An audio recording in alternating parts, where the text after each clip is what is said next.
We're here to find holes and smoke.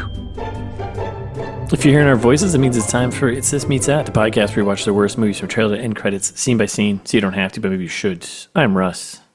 I'm Jared. That's what we do. Find holes and smoke. Holes and smoke. That's holes right. And smoke. Been saying it for years. You have been. It's true. Yep, now it applies. Not a day goes by, and now it all applies. It all comes back full circle. Okay, so we're here. We are. We're back with our full breakdown of the 2021 flick, The Devil Below. The Devil Below. Yep. Oh boy, we got a lot to unpack in this movie. So a little pre-game before pre-breakdown. So we got a lot of things to do. So why don't we get right to remind us what this movie is about? Yeah. The premise here. So a group of 4 amateur adventurers who specialize in exploring remote and forsaken places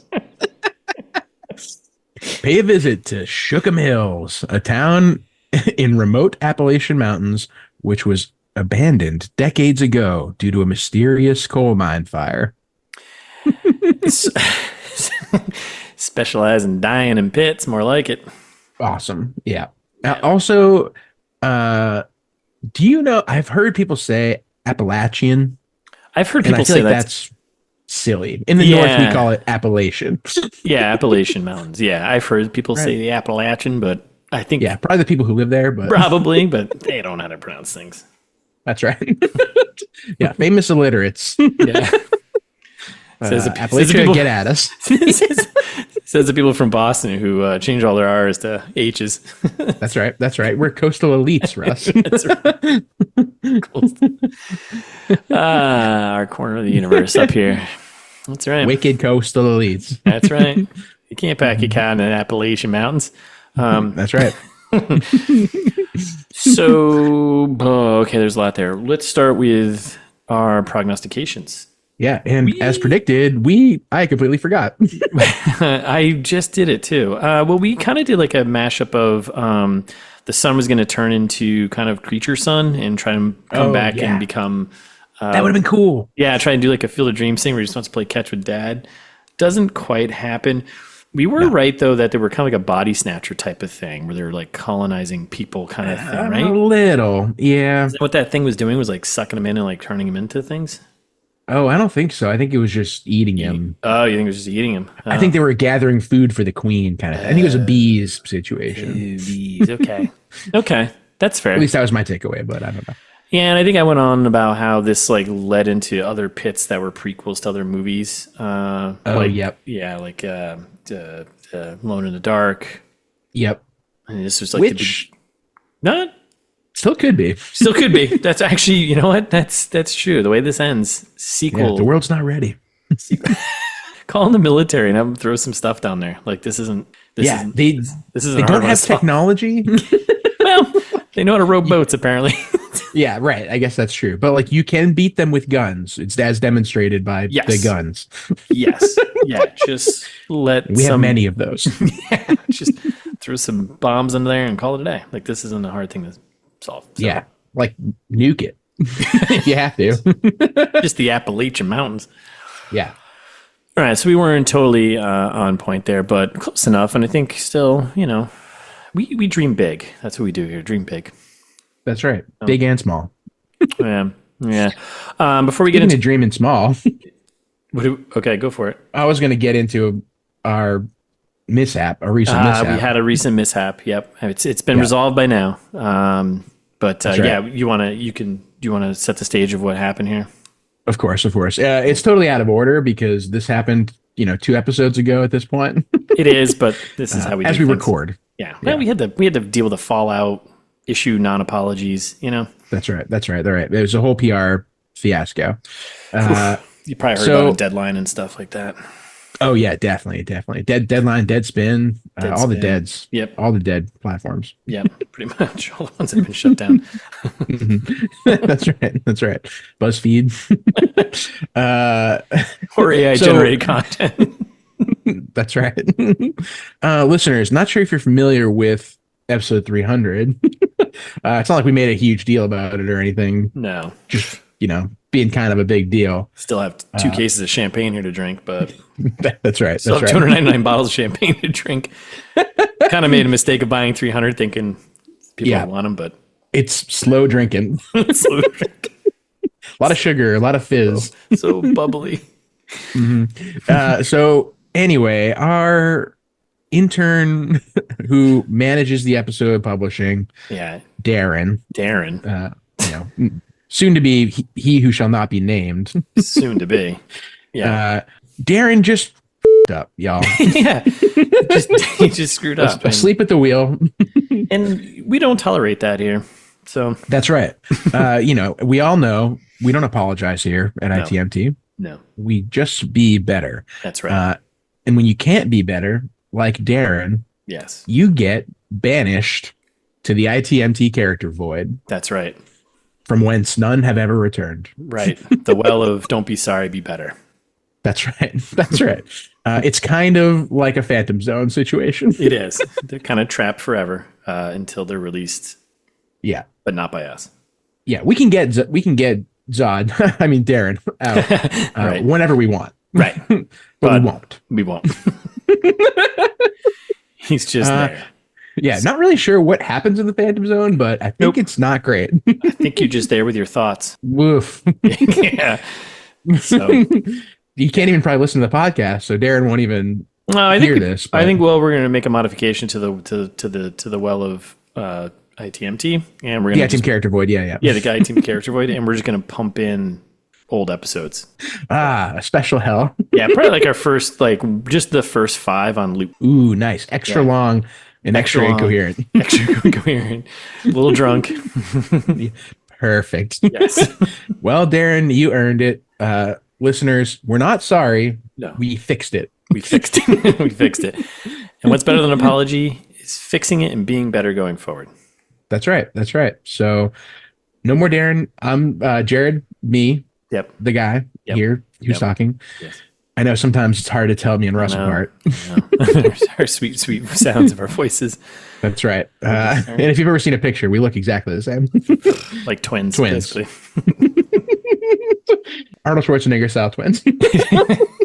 And so we'll try harder. Yes. Try more harder. Try more harder. The next intern is a high bar set. So that's right. Which means we're hiring. So if you know someone, send us an email. We're still hiring. We have, I think, 3 open positions, episode management intern.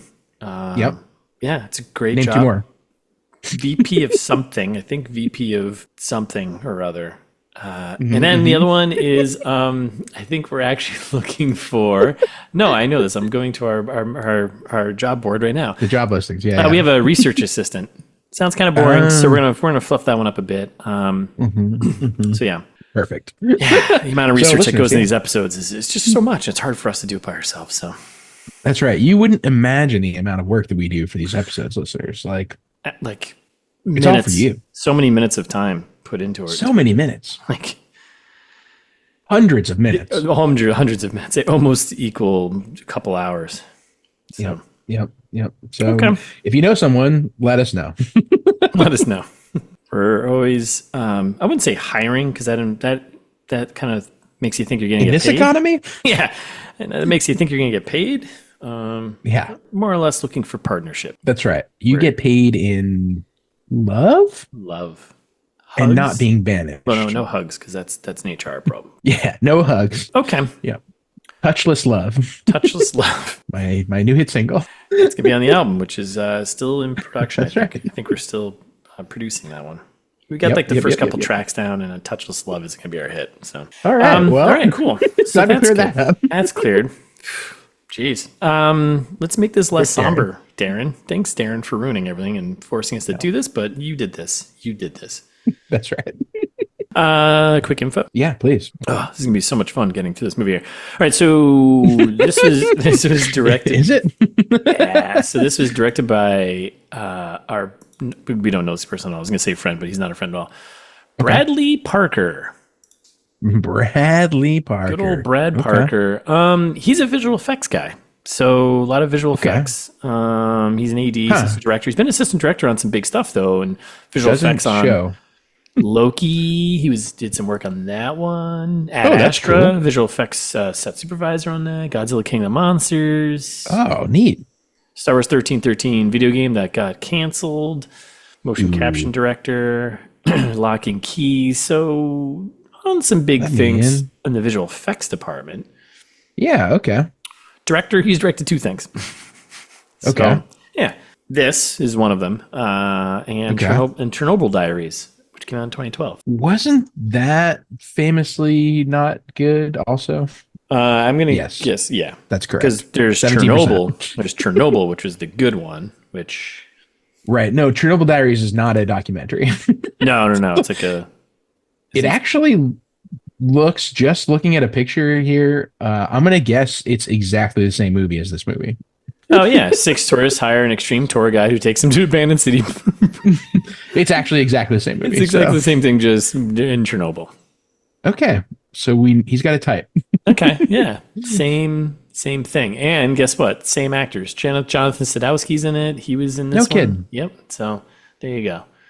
He's got friends.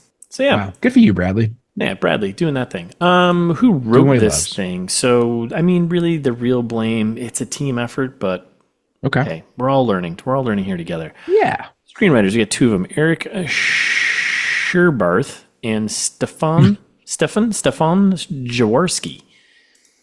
Okay. So they've also I did some homework before all this, but they both have not done much. So Eric here, Scherbarth, looks like he's more known to be an editor. He's an editor on 4 things, couple shorts, and then The Gateway, which sounds like this movie.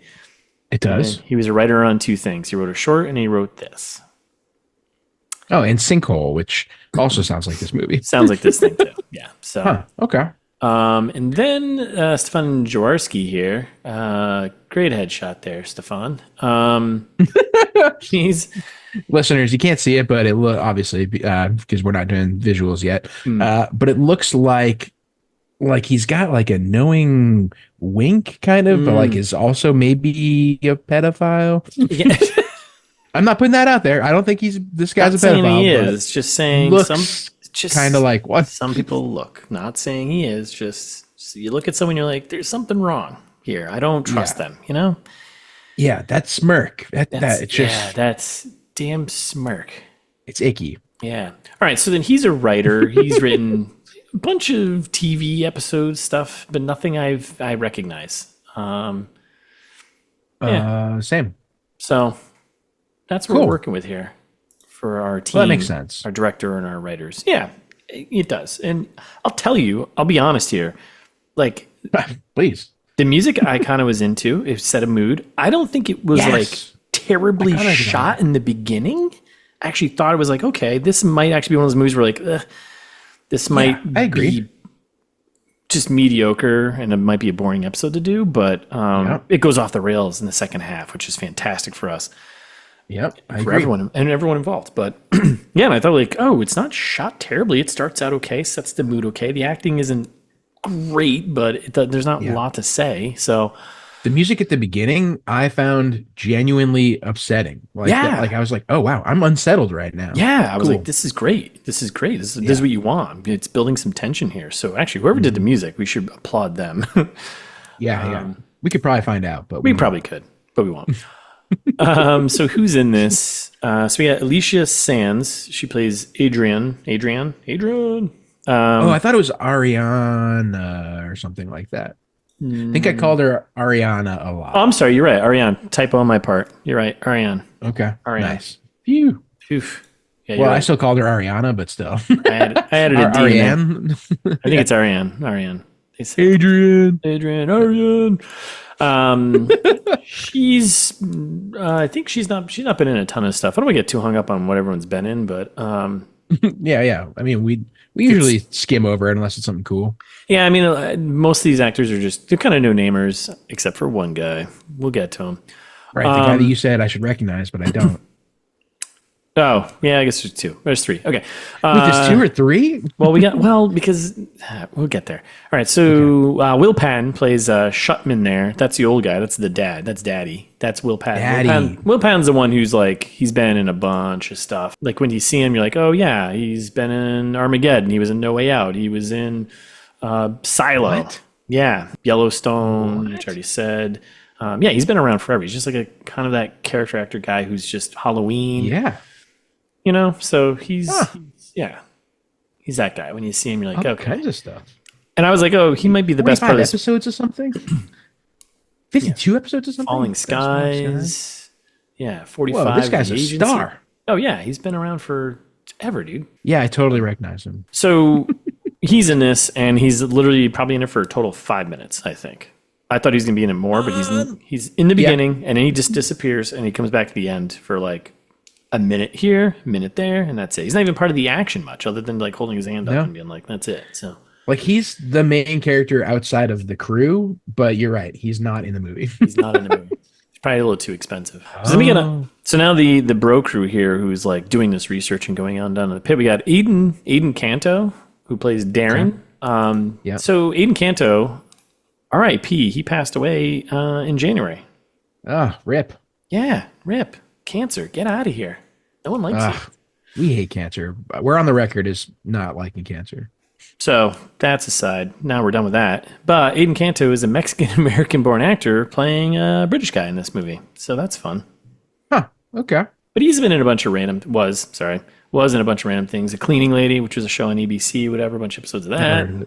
He just popped up in some random things. Designated Survivor. That was pretty big. Narcos. So yeah. Okay. He was going places, it seemed like. Well, yeah. And his British accent was almost as good as ours. So almost as good as ours. Ours is definitely still better. And always will be because he's dead now. He can't do it. He can't do it anymore. So. Oof. I think I'm gonna say let's just go right to this guy right now, right? So Zach Avery. Zach Avery. Oh, Zach Avery. Should we do this now, or should leave this for fast facts maybe? Let's leave it for fast facts. All right. Zach Avery's got a slow fact, but it might be. Zach Avery's got a history. Anyways, he plays Jamie, the security guy. Okay. He's been only in his own movies. Sick. Yeah, we'll get to that. Then there's I might mispronounce this. I think it's Chinaza Uche. That's pretty good. I probably would have guessed the same. Chinaza Uche. So he plays Sean. It's funny because all these characters have like their one note thing. So like Darren is like the scientist research guy, right? He's the leader of the pack. We got the brains. Jamie's the security guy. Sean is just like the scientist but religious guy. So they can have that argument of like, the lore guy. Like he's like, legend has it that legend has it. What? So it's funny because I was looking at Sean. I was like, man, I recognize this guy, and he was in that Apple TV show Silo, which I'm sure you've not seen, but it's based on a book called Wool. That's correct. I liked it. Some people don't like it. I enjoyed it, but he was in it. Wait, some people don't like it? Yeah. I've heard only good things. Oh, really? Yeah. Well, I guess only one person that I know doesn't like it, so it doesn't count. So. Yeah, that person probably stinks. Listeners. That's for you, Tim. Oh no, Tim might listen. No, if he does, he deserves this. But yeah, he's been in a bunch of stuff. But Silo is kind of like the thing that stood out to me. Okay. Yeah, Blacklist. Cool. So, and then rounding out the boys here, Jonathan Sadowski. He plays Terry, who is the sound guy. Terry, our audio guy. He is Drax also. Clowns. I don't think he's been in a lot either. He's been in quite a few things, mostly TV again, but nothing that really stands out. So those are the bros. Who else we got in this? We got Jessie LaTourette. I put her in here. She plays Shelby. She kind of becomes the main character. Yeah, like half quarters of the way through. Yeah. All of a sudden, she's like, almost over. She's like with the crew and becomes very important. Like saves them and brings them back, and then like helps them kind of escape. Hold my beer. I'm going to finish this movie. Yeah. Like, wait, what? Where did you come from? She hasn't been in a lot of things either. And then we got Bayland Rippenkroger. Sick name. Yeah, he plays creature number 1. He's a stunt guy, and I picked him mostly just because that name is off the charts. Like we're fans of cool names, potentially fake names. Bayland Rippenkroger. Bayland Rippenkroger. That's my new karaoke name. Now the stage, Bayland Rippenkroger. Yeah. Fake, fake. Yeah. Singing some Creed. That's right. That's Creed right. and Kid Rock. Those are your songs you go to if your name is Balin Rippin Kroger. No Nickelback for Chad Kroger, huh? No. I was thinking about that, but I couldn't remember their name. Anyways, Distant relative. Yeah. box office numbers. Worldwide, this was only really in theaters internationally. It made, it's also part of Fast Fact later. Internationally made $154,712. Which is almost exactly 49 Fanatics. Yes. Yeah, pretty impressive. Nice. Didn't get any video numbers, all on a budget of $2,650,800. Oh no. Yeah. They lost so much money. Yeah, they lost so much money of those investors that also lost a lot of money.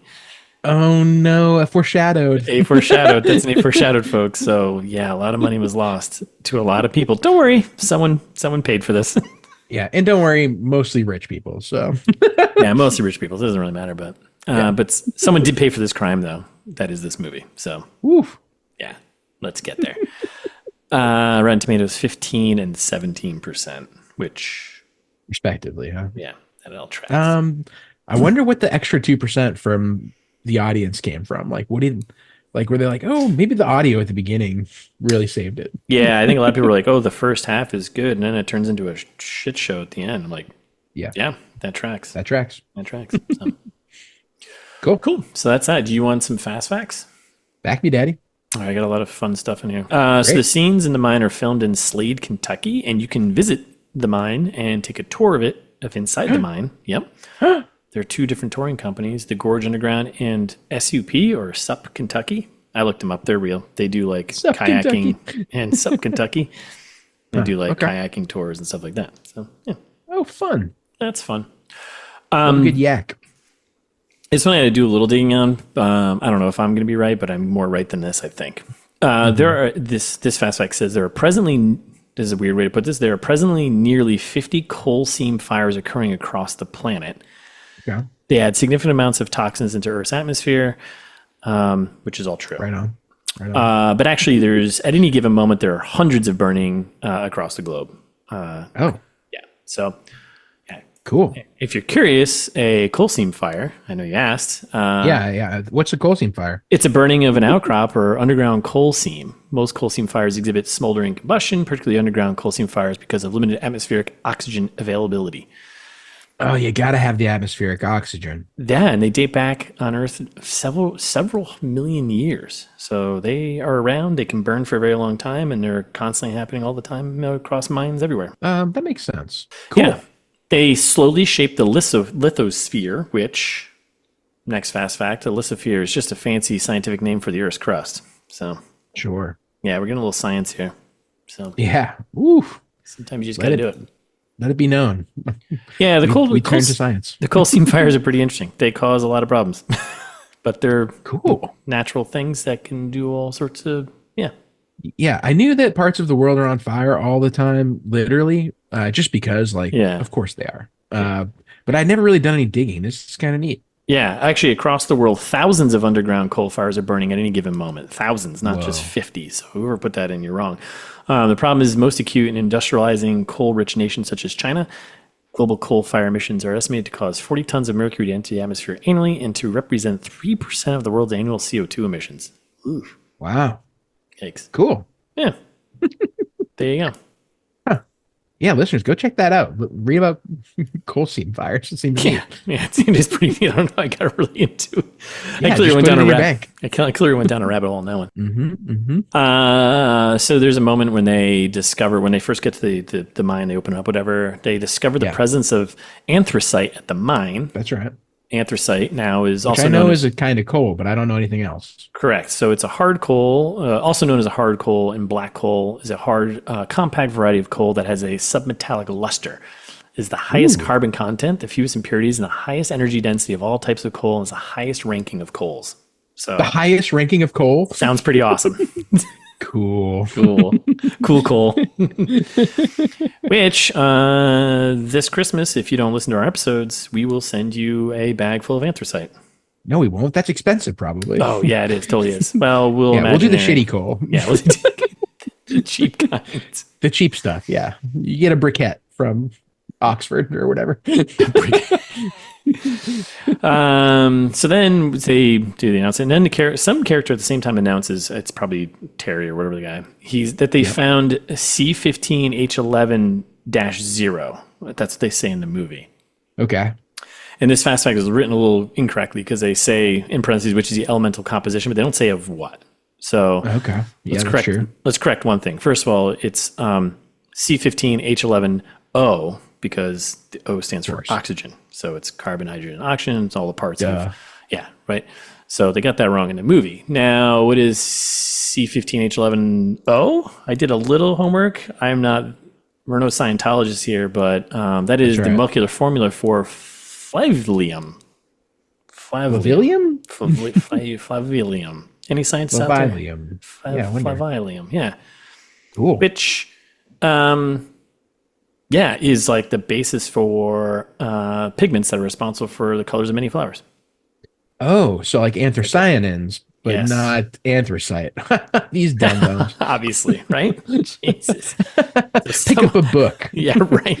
Bradley. Yeah, Google much, Eric, and whatever the other guy's name was. Yeah. The guys who wrote it. Stefan. That creep. So, cool. That's that. The fun science stuff there. And, wow. Yeah, I went really hardcore on that one. And then the final one, we got two more. So another one is, I think they referenced this as the well to hell, right? They said it's the American cousin to the well to hell.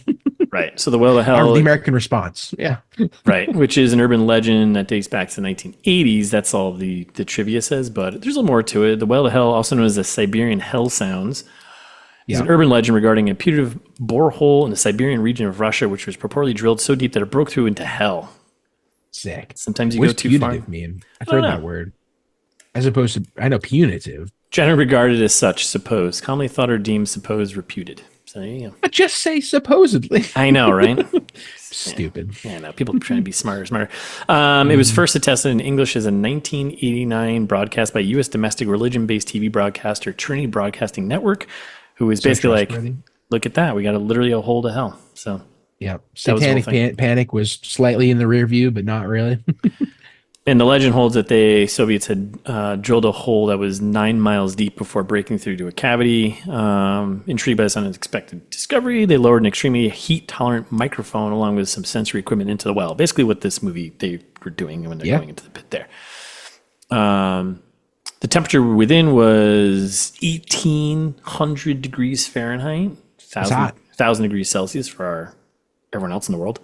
For the rest of the world. For the rest of the world. Sorry about that. Heat from a chamber of fire from which screaming could be heard. But really what happened, the Soviets had drilled a hole 7.5 miles deep in the Kola super deep borehole located not in Siberia, but the Kola Peninsula, which shares borders with Norway and Finland. Cool. And it got to about 40,000 feet down, about 12,000 meters, for everyone else in the world. Pretty deep. They said geological anomalies were found, but they reported no supernatural encounters. Neat. So that's the well of hell. Now, we do the big one here. We're back. We sometimes consider ourselves journalists. That's right. Journalists, detectives, PIs, writers, authors. Mm-hmm. We cover musicians, producers, podcasters, comedians, soon-to-be directors, comedians. I mean, we do a lot. Marketers. That's right. Right. Husband. Lover. Dog owner. Lover. We have a lot of credits on our IMDb. That's right. So every once in a while, we like digging up the production companies and distribution companies of like the movies we're doing. Like, oh, this is funny, and we have this long-running thing of like we think a lot of them are just schemes, like they're money laundering or something like that. OG ITMT listeners will be very familiar. I feel it's probably been at least 20 episodes since we talked about it. Long time. So this one, I was like, you know what? Let me look up this production company because there's only one, and it's written as 1 INMM, capital MM. It's not 1 inch millimeter. It's it's 1 in a million productions. I actually did think that when I saw it on screen, the 1 in a million. I was like, oh, 1 in a million. Yeah, because double MM is million, right? I was like, yeah. I was like, what a stupid way to write that. Yeah. So they're a production company founded by our buddy here who's in this movie, Zach Avery, plays Jamie, the security guy. Zack Attack, no. Yeah, so Zach Avery founded 1 in a million productions with Julio and Diego Halavis, those three guys. But I think Zach here is our main villain here, our hero, depending. Yeah. So basically, long story short, 1 in a million productions was just a big Ponzi scheme. Yes. Sick. Finally. ITMT strikes again years later, but we struck. Yeah. So that's right. We're totally breaking the story. Breaking the story right now, 4 years later. That's right. And Avery here, co-founder, is in prison right now, serving time. 20 years. 20 years. Woof, you get less time for murder. Yeah. Sometimes. Yeah, it's kind of wild. So he's defrauded people. I guess the amount of money that through this whole scheme he set up, he was basically working investors to invest in these movies that he was like, yeah, I'm gonna distribute to Latin America and blah blah blah across the globe. I have these deals with Netflix and HBO for distribution. A globalist. And he'd work over all these rich people and be like, hey, invest in this, I'll give you 25-35% return, which is absolutely ridiculous. Nothing works like that. Nothing works like that. Team Zach. Unless you're stealing something. If someone tells you it's 25% or more in an investment, let's go. Let's go, baby. So everyone's like, yeah, let's go, man. Here's my money. Take it. Let's go. Make some movies in Hollywood. And he's basically taking advantage of like rich people who just wanted to make some more money and thought investing in Hollywood was the way to go. By the way, it's not. Nope. And he apparently had this Ponzi scheme going where he had gotten, what was it, like $690 million? That's what you said. Over the time. Collected $600 million from investors for movie deals that authorities say were fictitious. Like the better part of a Billy. Yeah, like, and this whole thing, it's funny because it's like there's an article back in 2017 on Deadline about how 1 in a million production raises $5 million in funds for genre films. And they're like, yeah, we created 1 in a million productions to produce high concept genre films, an edgy, unique approach to storytelling. This is from the Halvis brothers. Together, we have a shared commitment of cultivating the rise of new class auteurs. So edgy. And they had like this list of like kind of not really good movies that fall to us, right? Yeah. But sure, they raise some money because once you say Netflix and HBO, people who don't know anything are like, oh, yeah, that sounds great. Yeah. Fast forward a couple of years, 2021, March. This movie came out in March of 2021. April of 2021, our boy is arrested and currently serving time. So, oh no. Yeah, 20 years and he's got to pay back $230 million. Good luck. Wow. That's awesome. Yeah, so he was just scheming all sorts of different people. We got I guess with this one guy, Jim Russell, steel company executive from Las Vegas, met Zach, whose name is Zach Horowitz. His actor pen name there, or screen name is Zach Avery. Sure. He was like, yeah, I'm just seeking some investors for a film company. And Jim Russell was like, hell yeah, man, sign me up. Jim, you dumb. Yeah, and he had a bunch of these really bad, cheap movies. And he's like, the idea was they want to pump out 3 to 4 movies a year, budget's under $5 million. Yeah. That was the only true thing so far. And then he'd pay back in months with a 15% profit. 15% seems a little bit more like, okay, maybe, but still. No way. Yeah, but I mean, like 25 or 35, which he also told people was absolutely ridiculous. So of course, 15 is a little more nervous, a little more. You got to make doable. It more enticing than the stock market, I guess. Yes, yeah, a little bit more. So yeah, he now they're still trying to recover $235 million that he never repaid. So that's what he's got. Left. Good luck. Yeah. So he was bankrolling all his money and using it to basically live the Hollywood lifestyle, buying like fancy cars, had a $6 million home. So cool. Yeah, I know, right? Like why aren't we Ponzi scheming people right now? Yeah, Zach, you got to make it last. Don't get caught. Right. Don't get, rules of the road. Don't get caught. Don't be buying Lamborghinis and all this crazy stuff. I mean, I guess you can. Why not? Just live like a regular guy. Yeah. With millions of dollars that you can't really enjoy. Well, So, yeah. you don't have to like pay your bills though. That's sick. Yeah. You don't have to worry about paying your bills, right? Yeah. Yeah. Just like rent an apartment in New York. There you go. Yeah. It could be a mediocrely nice one, mediocre but nice. Sure. Yeah. It's yeah. fine. Yeah. Yeah, he's been there's evidence of him just kind of being a weird little cheap mastermind guy from back in the day too. That's awesome. There's no way he serves 20 years. Like he'll get out No, in a couple 10? probably. You think 10, 5 to 6? I bet 5. Yeah. And he's probably he's in rich guy jail. So Yeah. And the best rich part guy was prison's cool. what I love about this production company that they created, which I guess, it's kind of fine, but they basically he acted in all the movies that they produced, and like one of the brothers like directed like a couple of the movies too. Well, you heard it here first. When he gets out, Martha Stewart. Yeah. I think he's going to have a whole rehab tour. It's going to be awesome. Yeah. So I love this guy. If you can't steal from rich people, what are you doing?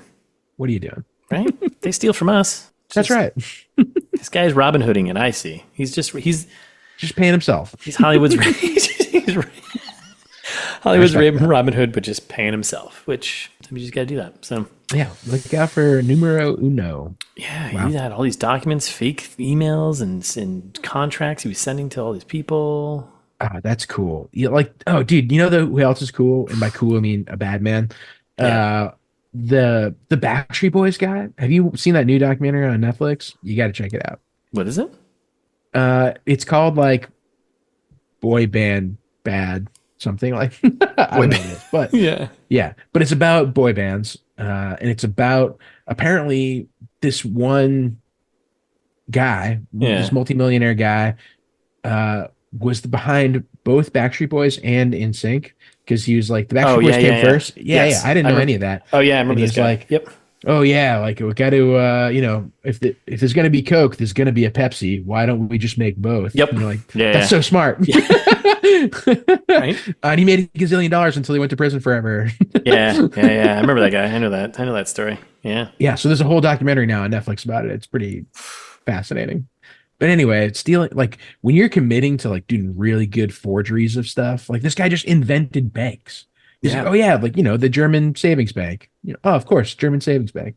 Sounds Obviously. official. Yeah, the GSB, obviously. European. That means it's classy. Amazing. Well, thanks for that. What a slow fact. Hey, what a slow fact. But so why don't we get into why don't you hardly pitch me, mother?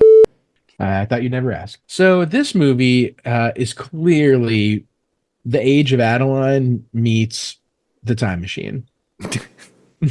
Right? I'd never tell you you're wrong, because you're never wrong. That's right. That's right. So did you see The Age of Adeline? It's like a 2015. I've heard of it. I haven't seen it. Yeah, Harrison Ford, Blake Lively, like good cast. Yeah. I don't know, medium movie. Not great. So the basic premise there is a woman stops aging after an accident and is like cursed with this, having to live forever kind of thing. Okay. Cursed. Which I think is actually the real plot of this movie. Okay. Because we talked about it in Trailer Trash very briefly, but Daddy, our main character who's in it for 5 minutes, Daddy. Will Patton, yep. Will Patton looks exactly the same at the beginning of the movie and what is allegedly 40 years later. 40 years later. Yeah, he should be like dead. 100. He should be like dead. Yes. Working in a coal mine, definitely dead. Absolutely. He's emphysema out the wazoo. So I think when he got in this accident, right? When his son dies at the beginning and he gets stabbed by the creature. Yeah, it's like supposed to be a poison. Like a paralyzed poison kind of thing. Yeah. I think it paralyzed his aging process. Okay. All right. And so he kind of is going to live forever after this point, right? With like on a terrible mission, just like Adeline in that movie. Yes. What's her mission in that movie? Her mission is don't get caught by the FBI. Just like Zach Avery. Zach Avery. So a lot of connections, a lot of connections. Yep. She can't live a proper normal life, right? After this whole incident, just like our hero, Daddy. Yeah, no, he can't. Does he have a character name? Yeah, it's Shipman, but his name is Paul. Paul Shipman. Paul. Yeah, Paul. yeah. Paul. Paul. Founder So just like Paul. Shipman Industries or something like that. Well, Shookham, you would think he would name the town after himself. Oh, that's right. He founded the Shookham Hills mining. Yeah. That's what it was. Yep. Shookham Hills, yeah. But anyway, and then at the end, in The Age of Adeline, she gets in a second accident that kind of like restarts her aging process. Well, stupid movie. It is, yeah, it's kind of a stupid movie. But that means that she can now have her love story with this guy that she falls in love with over the course of the movie, who, you know, it wouldn't have worked otherwise because she would live forever. And then the age would be a little weird, probably because she was young, maybe, and it was like, this is a little creepy. Yep. Then she catches up in age, or? Yeah, I don't think she'll catch up, no. Okay. Thankfully, it's not that kind of aging. Okay. She like at the end of the movie, she like gets a gray hair, and she's like, oh, "It's a miracle." It's like the end of yeah. Go on. Nice. Yep.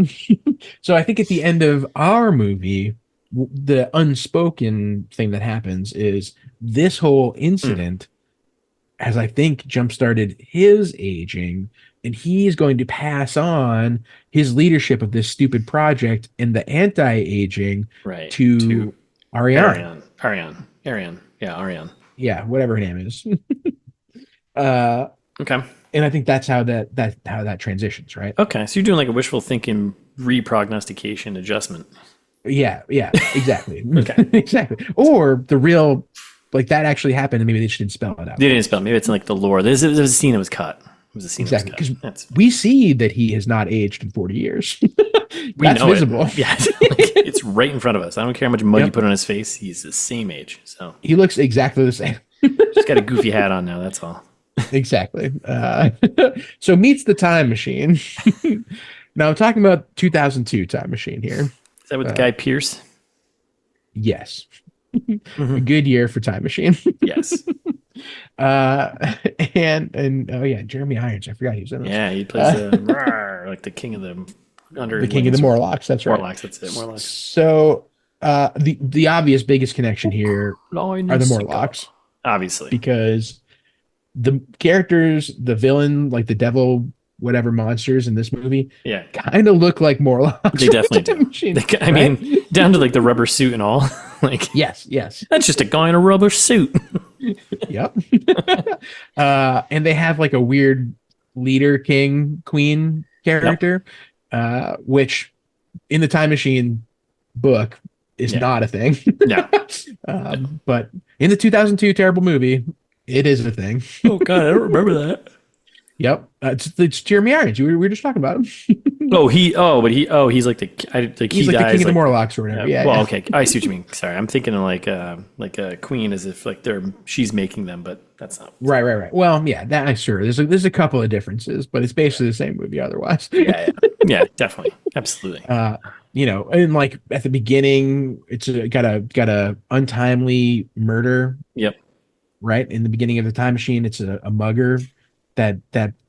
and Mrs. Wayne's his fiance. Yep. All right, okay. You know, in the alley, just like in this movie where it's the monsters that take his son away and like give the character purpose and meaning, yada yada yada. Which we don't really get to know. Elements of time distortion, because again, he has not aged. Yeah, that's right. Right. Yeah. The poison kind of knocks you out, puts you in. Yeah. Yep. And I think that's kind of it. Okay. All right. But basically the same movie as the Time Machine. I think I would fund that movie. Yeah. Right? Yeah. Harrison Ford will probably be in it. Why not? He'll do anything these days. He'll do anything for money. That's right. That's what he said about. That's what he said about New Marvel. Did you see that in the interview? Yeah. Well, they'll do anything. Love it. What do you got? All right, so I'm going a little more straightforward here. This is gonna be really simple, but I'm going from like I'm putting myself in Zach Horowitz's seat when he's having this pitch meeting with Jim Russell, the steel tycoon from Las Vegas. And he's like, "Sure, Jim, Jim, I want you to invest in this movie. It's called The Devil, Jim, my boy. It's called The Devil Below. And Jim's like, I don't know, man, Hollywood, I don't know how this whole thing works. And I could see Zach being like, Jim, have you seen Tomb Raider? Have you seen Tomb Raider with Angelina Jolie? Have you seen those movies? And Jim's like, of course I have. I got the poster. My son's got the posters of Angelina Jolie. And you're like, beautiful. Triangle titties and everything. Absolutely, the whole thing. And then I'm like, Jim, have you seen Tremors? He's like, Kevin Bacon, I love his band. Right? And then I'm like, Jim, this movie is basically Tomb Raider meets Tremors. We got our kind of rough around the edges lead female who doesn't talk much, but she's the adventurer. She's bringing the group down there. She's got her special knife. She's kind of tough, kind of badass. She can climb trees. You know, she's raiding tombs, you know, right? Raiding whatever. Yeah, whatever she wants. You know, mercenary, right? Absolutely, right? She's got maps. She does maps. She solves puzzles. She solves map puzzles. Jim, give me the money, right? And then Jim's like playing a video game. Yeah, it's just like a video game. Actually, this movie plays out a lot like a video game with various missions and points and that all kind of work out. POV shots and Jim's like, my son loves video games. Damn it. And then you're like, let me just put the cherry on top here. Jim meets Tremors. Tremors. We got creatures under the ground. So we get the Tomb Raider character. She brings these research guys down to a pit, and there's monsters down there. And they're like worms and whatnot, but they move. That's been done. We've seen that 100 times. What we haven't seen is, well, we've seen this too, but it's going to be men in rubber suits running around with crazy faces, mouths for faces with teeth. The cover time machine? Yeah. Jim, the cover art is going to be the same as Tremors. It's going to be the same thing. You're having an open mouth coming up from the ground, and our main character sitting at the top. The same cover, Jim. People are going to eat it up. Jim's like, you know what, boy? Here's $216 million.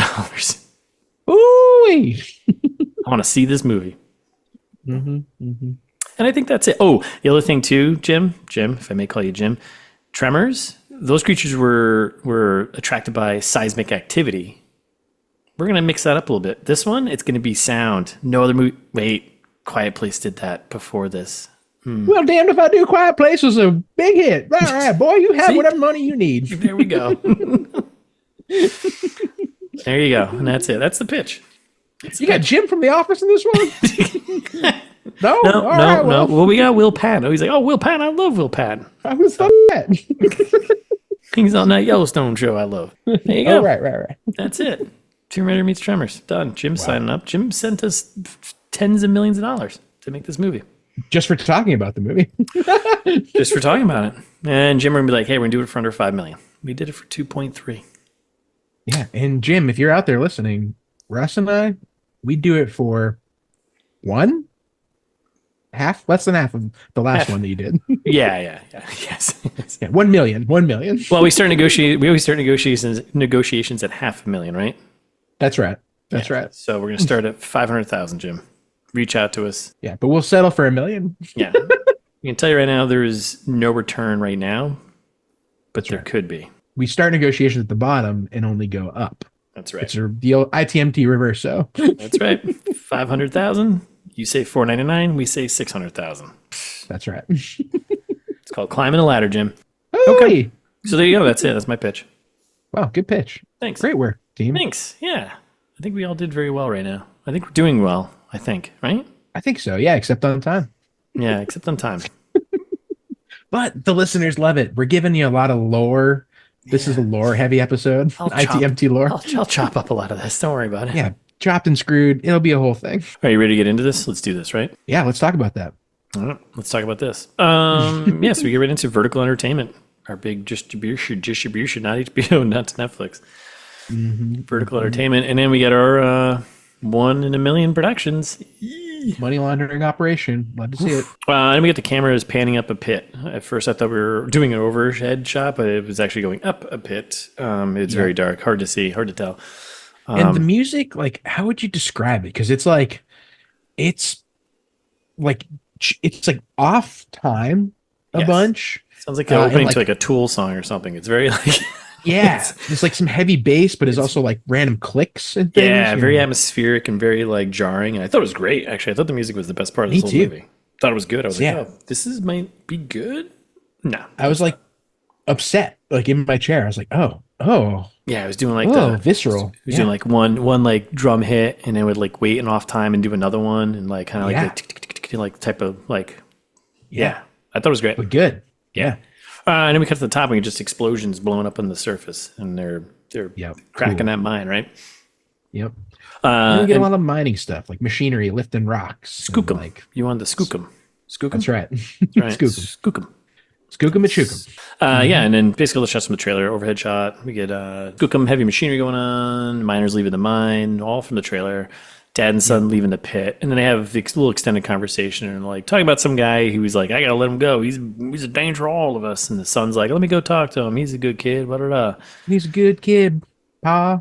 And he's like, he's goddamn liability, son. And then he's like, go get your damn tools. And that's when the son gets snagged, pulled behind a container, and Yeah. He's like, Daddy, please help me. dragged to the pits of hell. That's right.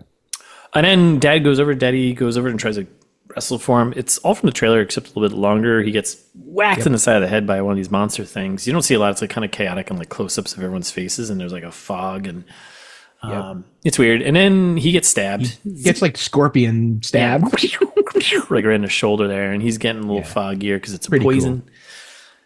Sun, and then like the sun comes like crawling back twice with like a bloody face, like to kind of like a jump scare you. I was like, Yeah. okay, I Okay. guess, sure, whatever, that's fine. And he gets dragged away. He's done. Son's done. Yep.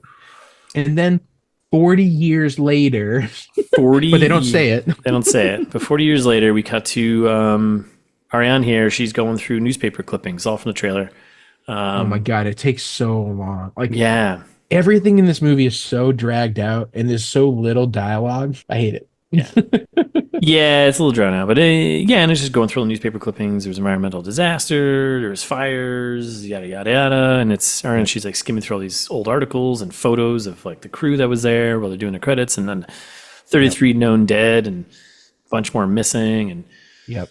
then the camera's panning over various maps and her good old fashioned adventurer knife, which is right there. I was like, I wonder if that's going to come back later. It does. Yep. And then some like more map stuff, and it's like she like writes a question mark on the map. She's like, Classic move. This is where the mystery is. It's right here, huh? It's like, well, okay. Right on that. Yeah, That's a library map. She's doing like Laura Croft Light kind of homework here. Yes, exactly. And then like putting up like a clear piece of like cellophane that has like some marker on it, and she's like, like trying to fit it on the map. What? It's silly. Just punch all this into Google Maps and use little markers. And then we get a voicemail from our British dude here, Adan Canto, aka Darren. And he's just like, "Oh, well, I hope you're ready for this expedition, huh? All right." And then we get a shot of the crew that's going to go, all the other actors, basically, so we know who's who. Yep. And then we're cutting to a transition shot of the Appalachian Mountains. That's right. Cutting through overhead Travel shot. montage. Yep, we got the stream, we got One of rocks, many. we got cliffs, and then we got the Jeep driving through the tunnels. Yeah, so far, honestly, like it's not shot poorly. Like I'm kind of like it's building. I don't know. I'm okay with like the slow burn thing and the music and everything else. I'm like I'm okay with that. I'm okay. Yeah, it doesn't bother I'm okay me. with it if there's a better premise. The setup I think is stupid. Like the first 2 minutes of the movie are dumb. Then But like these okay. moments are like, yeah, they could clean some of it up. But I think the way it's not terrible, not the worst. Agreed. So, if I shot this, I'd be like, I'm kind of happy with this. Just the script needs a little more work. That's all. Yeah, I agree. And then we're in the Jeep. We got the Ariane, she's driving with the bro crew. And then we got comedic relief Terry in the back there. He's yammering away about exposition about how remote they are. They got no cell service. So we cover that. That's out of the realm. And then we get the British Our main dude. character has still had no lines so far. Ariane. Yeah, she said no lines yet. And then we get the British dude who's like sounds like he's smart, talking about her expeditions and kind of giving a little backstory to her without saying anything. Without her saying anything. Yep. I don't know. So basically, this crew hired her to like get them to go check out this cave, and she does this for hire. And the dialogue is as stupid as you'd think. Like she's like, I was raised by wolves, and I don't discuss my clients with other clients, and I'm just here to get you where you need to go. Yep. And you're like, okay. And he's like, fair enough. Yeah, fair enough. I hate this movie already. Yeah. So they pull up to like a local shop in town where we're here. It's at a grocery store, general store, whatever. Yeah. One guy's like, I'm hungry. I think it's Terry, right? Yeah, it's Terry. He's the jokester. Yeah, he's the. And then we get everyone's getting out, and like the Brit Darren there, he checks on Sean, who is our religious researcher science guy, and we shouldn't be here. The whole time in this movie, his only dialogue, I think, for the first 40 minutes is him just saying, "We shouldn't be here. Let's get out of here." It's like the voice of reason character. And he's like holding his cross, a little cross. Yeah, he's got a little rock with a cross on it, and you're like, I foreshadowed, perhaps. I wonder if this is going to come back later. And then we're in the shop, and this is all from the trailer. It's a weird object shop, not really a general store. There's like some old guy in the back sharpening a knife, and we got our guy weirdo in the front. Weirdo in the front, old guy in the back. Classic shop. Yeah. At first, I was like, "Oh, is that Daddy? Like age 40 years?" No, they kept him looking exactly the same, but this is just some random dude with a gray beard.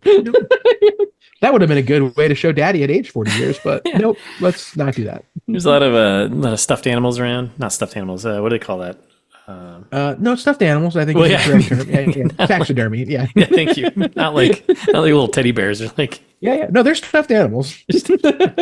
I mean, they are, but not stuffed animals, but stuffed animals. That's right. I love how stuffy, more of a taxidermy. Yeah. I love how the guy, the shopkeeper in the front, he's reading Lost Paradise. I'm like, Paradise Lost. Sorry, Paradise Lost. Yeah. So then this is her asking for directions, which always know where you're going. Don't ask for directions. There's a lot of like not subtle religious theming of this movie. There is a lot of it. Yeah, there really is. Like later on, like you're like, where are we going with this? Really? Yeah. I mean, there's a good like 2-3 minute long argument about like. Yeah. I mean, it's called The Devil Below. Like science. It's not falsely advertised. Like it's true. It's literally hell. So. Yep.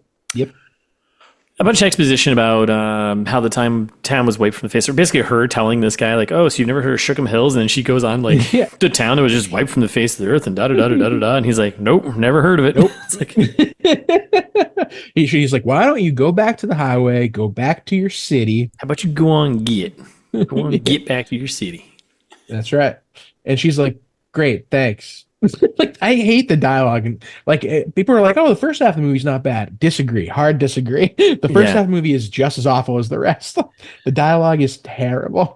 And then she leaves, and she like, Hildebro's like, "Oh, what up?" And she's like, "Oh, we're close." And she gets in the Jeep, and I'm like, I hate how she like deduces or figures out like the next bits of information. Like, that's your sign that we're close. Like, I just know things. And our inside weirdo calls Dale, and he's like, "Dale, we got a problem." Yeah. Uh-oh. Shit. So back in the Jeep, and voice of reason, Christ guy, religious guy, he's like, we should go back. We shouldn't be here. And a station wagon starts following them out of nowhere. Yeah, we got a good old Woody, good wood-paneled station wagon. Yep. And she's like, without saying anything, she just starts doing evasive maneuvers. And like everyone in the car is like, what's going on? They were in like a car chase on the like backwoods, and like you think she like lost a page of the script and just like started doing something, and like people are like, whoa, like what's that wasn't for 2 more pages. Whatever. Got it.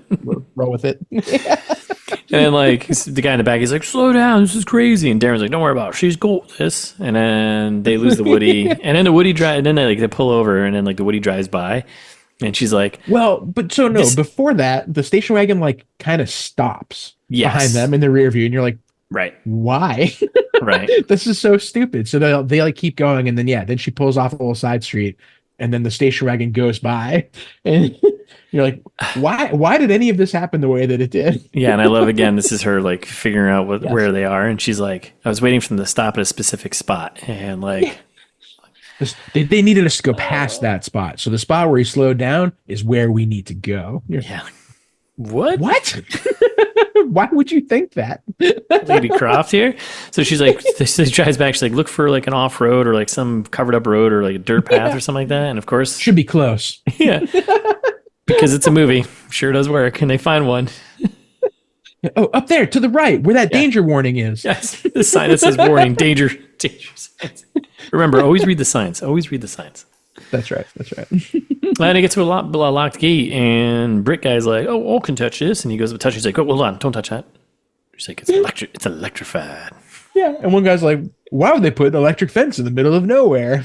You're like, I don't know, smart guy. Like, good question. It's either keep things in or keep things out. I don't know, Jurassic Park, the fence for electrified. What was that to do? To keep things in. That's right. Don't trespass. Yes, don't trespass. Yeah. Sign told you, like I have. Then they have like some throwaway dialogue about being too fat to fit through the bars. Yeah. Like, why is this in the movie? Cut that. And then Ariane just climbs a tree. It's like, oh, I'll just climb over the fence. And everyone's like, oh, okay. This felt like very much like a mission right out of like Last of Us or something. We're like, oh man, I got to solve this puzzle. Let's go get the thing and throw the blanket over to climb over, or climb this tree. It's like, yep, so silly. So she climbs up, she's over, and the boys are like, oh damn, she can climb. Yep. Wow, she's got legs and arms too. Yep. So then they all do, which I'm like shocked because these guys do not look like they're in peak physical condition. No, they're science and religious nerds. My buddy Russ here. Yeah. Peak physical condition over here. That's right. Doesn't get any more peak over here. I'm gonna peak all over this place. Mm-hmm. So then we're in the woods and we do and this is only 15 minutes in. I paused it and I was like, are we halfway through? I gotta be halfway through this movie. No, but 15 minutes in, it was like almost a quarter of the movie though, which is great. That's true. And she had 2 lines, so yep. I'm okay with that. The silent protagonist, that's fine. And then we're doing the montage. Let's go. It's a Mad Max. Yeah, they do some hiking. They're doing some walking through some caves. Like putting on sunblock. Basically, don't show us that. Basically, all the stuff you would do if you go to Sup, Kentucky. Yeah. Go walk across a bridge. Take some soil samples because you got to do that when you're on a hike. Of course. And then she's like, this looks like a good spot. They find an open area by a river and they camp out for the night. And then they're like talking to something about how mines are made. Like we cut to like some randos, right? Is this the randos from the time? I don't know. Not yet. This is them still at the campsite and they're talking about sinkholes and like going on about sinkholes. Oh, right. That's right. Yeah. And they're like talking about what caused the fire. Like, we don't know. Nobody knows. The theory is that it was never a coal mine, but actually a well to hell. That's where we get the whole lore. Well to hell. And then they're talking about no one knows actually how the fire started, but we know it happened. We know that the town disappeared. We know it existed. We don't know how it disappeared, blah, yada, yada.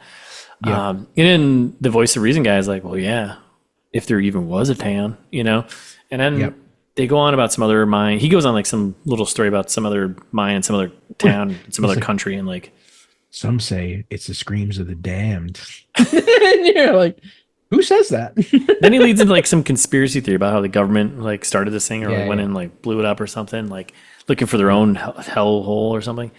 Right, exactly. The response to copy the Russians kind of thing. Right. And then that's when Darren's like, it could be the screams of the damned, or it could just be tectonic plates moving and sounding like screams. And you're like, wait, what? It's just science. That's basically what he says. And then Sean's like, yeah, well, it's basically just religion. And then he's like, well, it's just science. It's basically and then what they argue about the Big Bang. Yeah.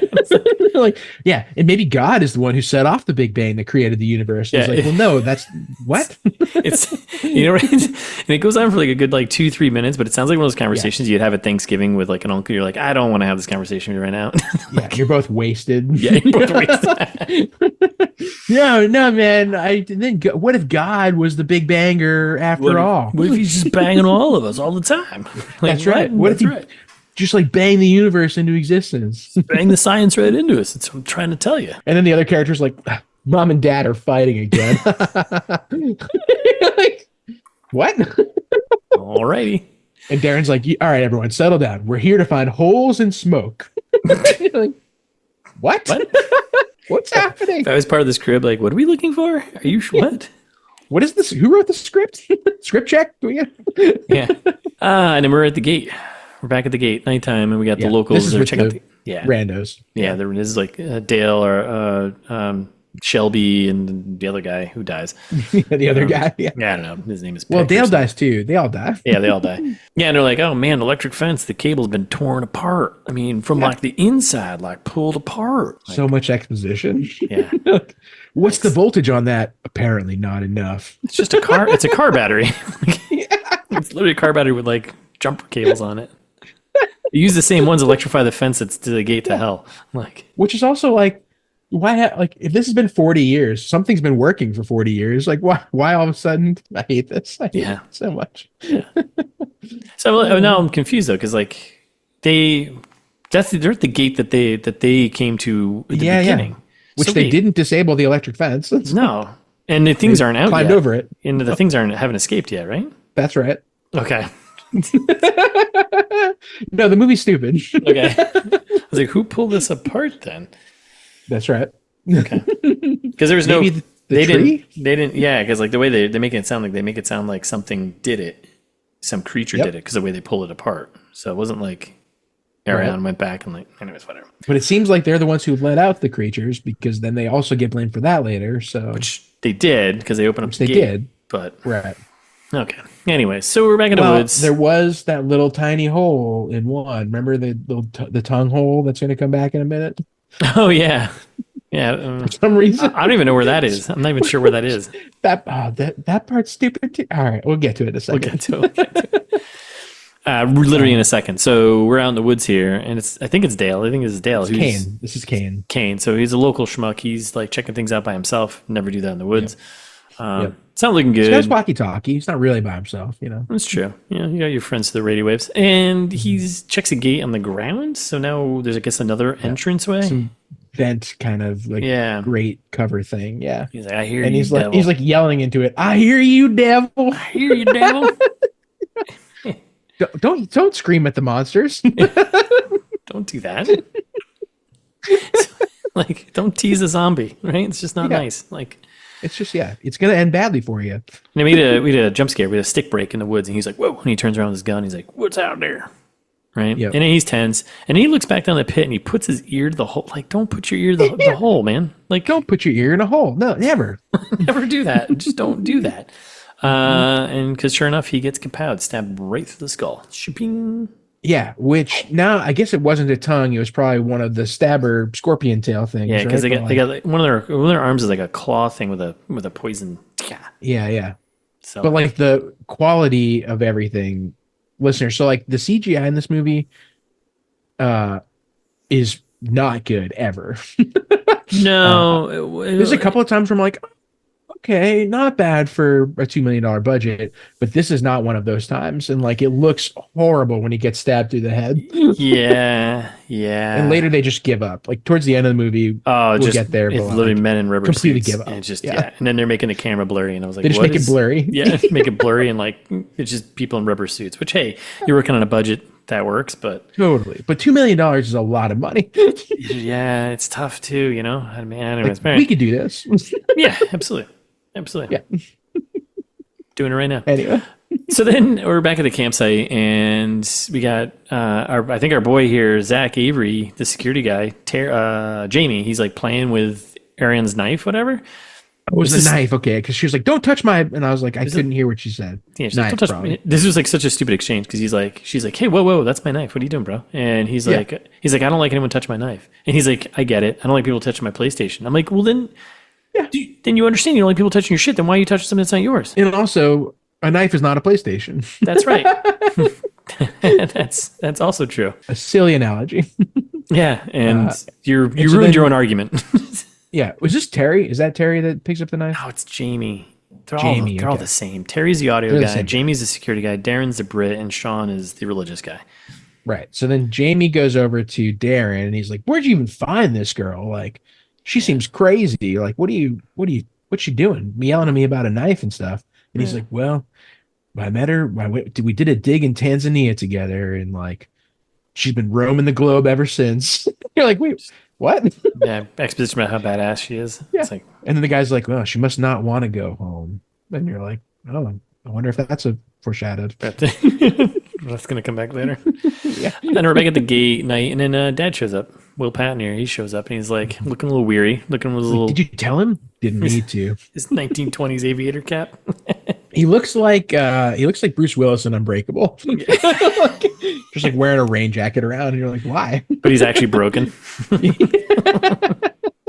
Yeah, the brokenest.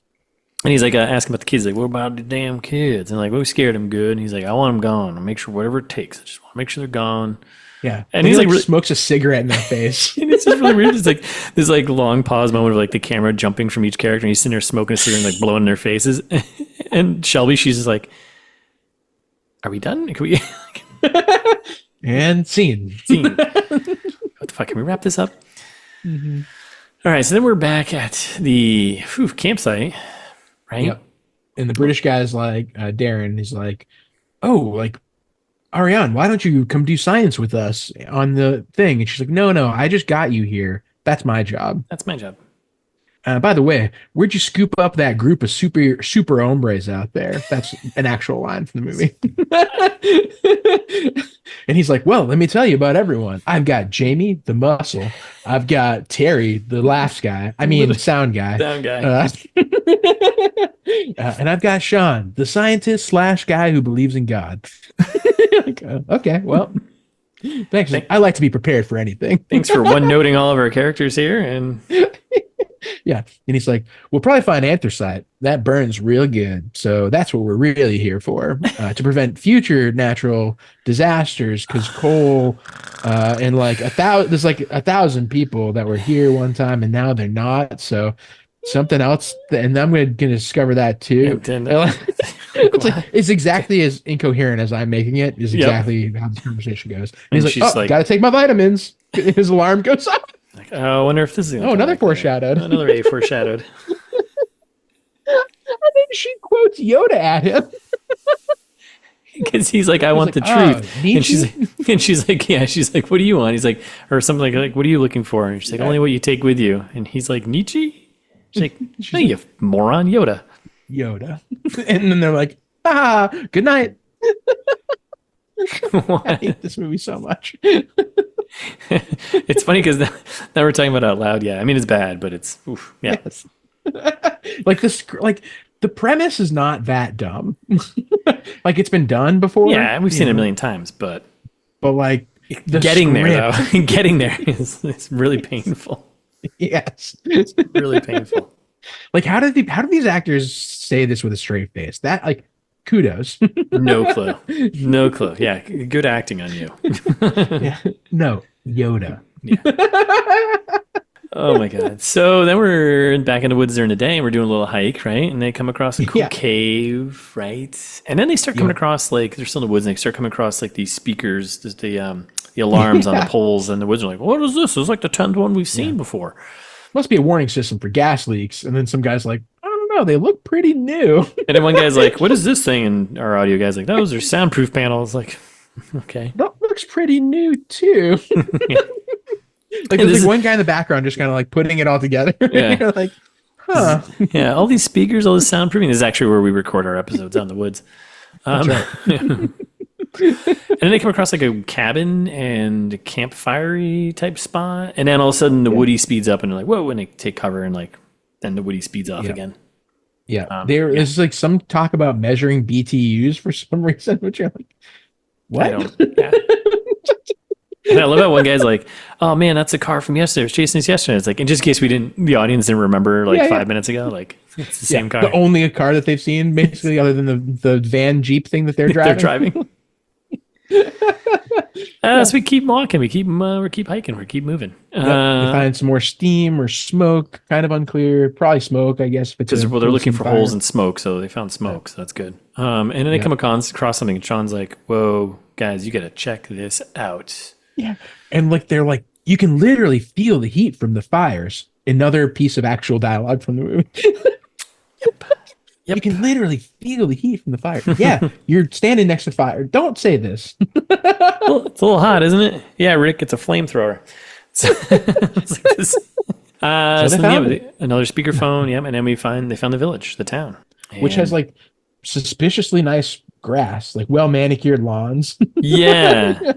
Wait, what? Is this an abandoned town or what? And then they enter some shop and they're like, "Wow, this is old," and they got a bunch of old stuff here, and they're like start recording stuff, so we get the camera, and they're like, in case you forgot, they're a documentary crew. Terry literally says, "I'm gonna document this." Yeah. Again, actual dialogue from the movie. Why are you doing this? So then they're going on, and then more exposition, more yammering. Jamie goes on, not Jamie. I think our main guy here, Darren, he's going on about because he's British. And he goes, well, what's happened is the fires. There's some chemical inside the place, and they're like, oh, this is bad. And he's like, the mines release methane. Methane. That stupid British way of saying methane. Yeah, it's like aluminium. Shut up. There's no extra I in American. Badminton. Shut up. Yeah. Well, that word is the same, but. So yeah, they're basically like the air quality isn't good. There's something in here, obviously, because whatever the mines are releasing some toxic stuff. Because as we know, as we read in Fast Facts, and then Sean's only dialogue through this entire movie is like, "Oh man, I think we should get out of here."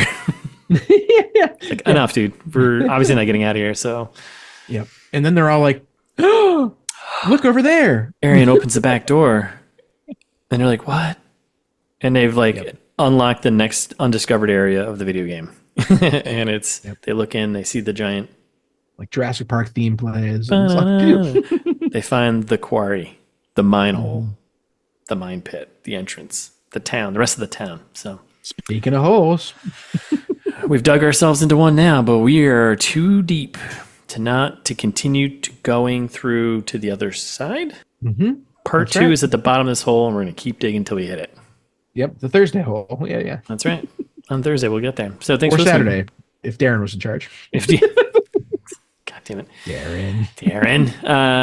Thanks for listening. We'll be back on Thursday with part two. In the meantime, you can follow us on Instagram at It's This Meets That, or subscribe to us where you listen to podcasts and set us to auto download. And if you like the show, tell a friend. Yeah, please. Or if you like the show, don't tell a friend, tell a stranger. I don't know, leave a review. 5 stars on Apple Podcasts or Spotify, wherever you can.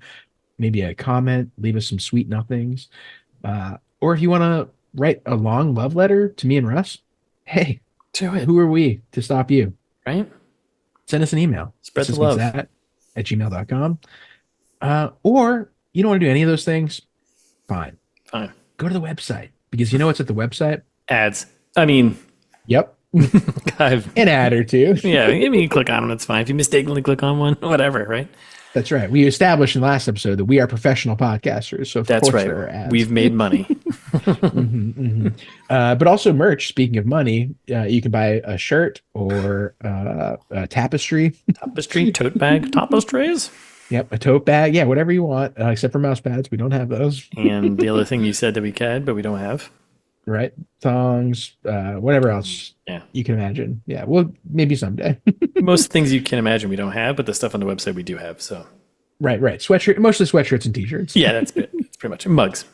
Yeah, baby clothes. There are baby clothes. We need to get mugs. Why don't we have mugs?